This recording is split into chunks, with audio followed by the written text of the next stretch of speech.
America ने Iran की missile launch होते हुए देखी है। इजराइल ने ईरान की मिसाइलों को हिट होते हुए देखा है।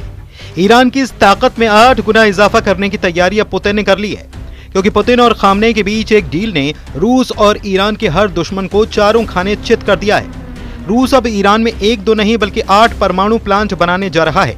इसमें 4 प्लांट बूशहर में बनाए जाएंगे, जहां का परमाणु अड्डा पहले से अमेरिका और इजराइल के टारगेट पर है।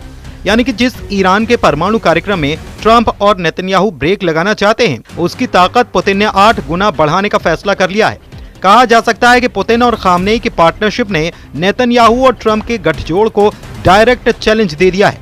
ये खबर इसलिए बहुत बड़ी है क्योंकि जिस वक्त ईरान की मिसाइलों का खौफ पूरे इजराइल में फैला हुआ है, जब ईरान के परमाणु कार्यक्रम की टेंशन में पूरा व्हाइट हाउस घिरा हुआ है, तब पुतिन खामनेई की परमाणु डील ने ट्रंप और नेतन्याहू को बहुत बुरी तरह से डराया है। इस सबसे बड़ी डील के 3 मायने निकाले जा रहे हैं, यानी कि डील एक है लेकिन खबर 3-3 निकल रही है। पहली खबर कि इस डील ने नेतन्याहू के पैरों तले जमीन खिसका दी है। दूसरी खबर, इस डील ने ट्रंप को बता दिया कि उनका ईरान को कुचलने वाला प्लान पूरी तरह से ध्वस्त है। तीसरी खबर, इस डील ने साबित कर दिया है कि ईरान और इजराइल का युद्ध हुआ तो उसमें ईरान हारेगा नहीं, इसकी पक्की गारंटी पुतिन दे रहे हैं। रूस और ईरान की डील बता रही कि इजराइल के पास बैकफुट पर जाने के अलावा कोई रास्ता नहीं है।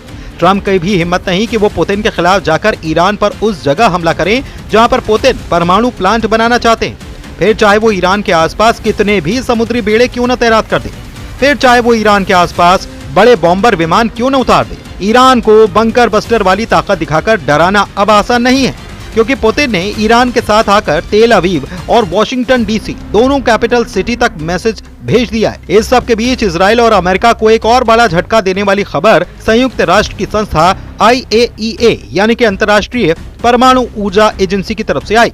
IAEA के चीफ राफेल ग्रोसी ने कहा कि अगर इजराइल ईरान के परमाणु ठिकानों पर हमला करेगा तो ईरान परमाणु बम बनाने का मिशन शुरू कर देगा। इस खबर को इजराइल के मीडिया में टॉप हेडलाइन बनाया गया।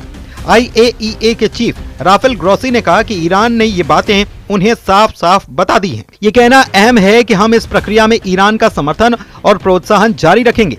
सभी कठिनाइयों और स्पष्ट मतभेदों के बावजूद हम बातचीत जारी रखेंगे। मेरा मानना है कि हमें साथ मिलकर काम करना जारी रखना चाहिए। हमें स्पष्टताएं प्राप्त करनी है जो कि अंतर्राष्ट्रीय समुदाय के लिए अहम है। जब तक हम इन समस्याओं को हल नहीं करते, ये समस्याएं बनी रहेंगी। ईरान का परमाणु कार्यक्रम कितना सीक्रेट है, इसके बारे में IAEA चीफ ने बताया कि वो बहुत ज्यादा सुरक्षित है, उसे खत्म करना आसान नहीं। यानी कि इशारों में बता दिया गया कि जिस गहराई में ईरान के परमाणु सीक्रेट एक्टिव हैं, वहां तक इजराइल या अमेरिका का बम नहीं पहुंच सकता, या फिर वहां तक पहुंचना आसान नहीं है। IAEA के चीफ की गवाही बता रही है कि ईरान को रोकना नामुमकिन है।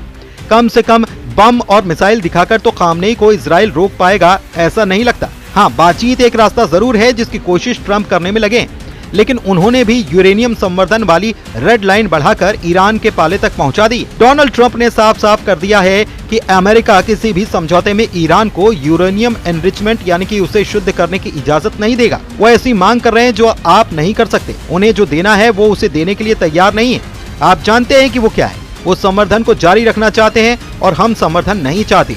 हम इसके बिल्कुल उलट चाहते हैं और अब तक वो इस बात को मानने के लिए तैयार नहीं है। मुझे ये कहने में बुरा लग रहा है क्योंकि विकल्प बहुत गंभीर है, लेकिन वो तैयार नहीं है। उन्होंने हमें अपने प्रस्ताव पर अपनी राय दी है और मैंने कहा कि हमें ये मंजूर नहीं है। ट्रंप के इन कड़वे शब्दों ने ईरान का खून खौला दिया है। ईरान को लग रहा है कि उसके साथ डोनाल्ड ट्रंप ने बहुत बड़ा धोखा किया है। ईरान को चिट्ठी लिखकर बातचीत की पेशकश करने वाले ट्रंप अचानक ईरान की उम्मीदों पर हथौड़ा चला चुके हैं। ईरान और अमेरिका या कहें इजराइल के युद्ध का खतरा इसलिए मंडराने लगा है क्योंकि अब तक बातचीत का दौर चला है। ईरान परमाणु बम हासिल न करे, इस पर बातचीत हो चुकी है, लेकिन मुद्दा यूरेनियम संवर्धन पर आकर टिक गया है और यही वजह है कि अब तक दोनों की तकरार बड़े युद्ध की तरफ बहुत तेजी से इशारा करने लगी है। वर्तमान में कुछ देश, जिसमें अमेरिका के सहयोगी भी शामिल हैं, यूरेनियम संवर्धन में लगे हैं, लेकिन उनका कोई परमाणु या हथियारों से संबंधित कार्यक्रम नहीं है। यूरेनियम संवर्धन परमाणु ईंधन चक्र का महत्वपूर्ण हिस्सा है और ईरान के परमाणु उद्योग का एक प्रमुख तत्व है। ये तकनीक जो ईरान की रणनीतिक आवश्यकताओं और राष्ट्रीय हितों के आधार पर विकसित की गई है, ईरानी वैज्ञानिकों की दशकों की कड़ी मेहनत का परिणाम है और इसे कभी भी सौदेबाजी के एक मोहरे के रूप में इस्तेमाल नहीं किया जाएगा। ट्रंप की नेतन्याहू से भी बातचीत हुई है, जिसमें ईरान सबसे बड़ा मुद्दा रहा। सवाल ये कि ईरान को लेकर क्या बात हुई। ट्रंप अब ये बताना चाहते हैं कि यूरेनियम संवर्धन को लेकर रेड लाइन क्रॉस होने का मतलब होगा डील का टूट जाना और फिर ट्रंप क्या करेंगे, उसका अंजाम क्या होगा, इस बात को ट्रंप ने इशारों इशारों में समझाया है। ईरान ने कहा है कि कई मुद्दों पर चर्चा की है और बातचीत बहुत अच्छी और सहज रही है। अब देखते हैं कि क्या होता है। हम उस देश के साथ कुछ करने की कोशिश कर रहे हैं जिसके बारे में हमने अभी बात की। डोनाल्ड ट्रंप ये जरूर बता रहे हैं कि 12 जून बहुत अहम तारीख है। इसी दिन फैसला होगा कि ईरान से युद्ध होगा या फिर ईरान से डील होगी। ट्रंप ने कहा है कि ईरान के साथ गुरुवार को बैठक है तो वो गुरुवार तक इंतजार करेंगे। 12 जून वो तारीख है जब अमेरिका और ईरान के बीच छठे दौर की बातचीत होनी है और ये दिन अमेरिका, इजराइल और ईरान के बीच बहुत बड़ी टक्कर की शुरुआत कर सकता है। ऐसा हुआ तो क्या ईरान डबल फ्रंट के लिए तैयार है जिसमें उसके सामने सिर्फ इजराइल नहीं बल्कि ट्रंप का गुस्सा होगा, यानी कि अमेरिका जैसी सुपर पावर ईरान से युद्ध के लिए तैयार होगी और तब ईरान को पूरी तरह तबाह कर दिया जाएगा। अमेरिका के ऐसे ही तेवरों को ठंडा करने के लिए ईरान अपनी अंडरग्राउंड मिसाइल सिटी दिखा चुका है, जहां 10, 20, 100 नहीं बल्कि हजारों मिसाइलें हमेशा फायर करने के लिए तैयार रखी गई हैं। इन मिसाइलों में ईरान की इमाद मिसाइल है, सेजिल मिसाइल है, खैबर शिकन, हज कासिम जैसी बहुत ही खतरनाक मिसाइल है। ऐसी कई मिसाइलें हैं जो ईरान इजराइल पर पहले 2 बार फायर कर चुका है। ईरान एक बार फिर से बता रहा है कि उसके परमाणु अड्डों को टारगेट करने की कोशिश हुई तो ये मिसाइल और ड्रोन हजारों की तादाद में फायर किए जाएंगे। इनके टारगेट पर इजराइल और अमेरिका के अड्डे होंगे जिन्हें ईरान जलाकर राख कर देगा।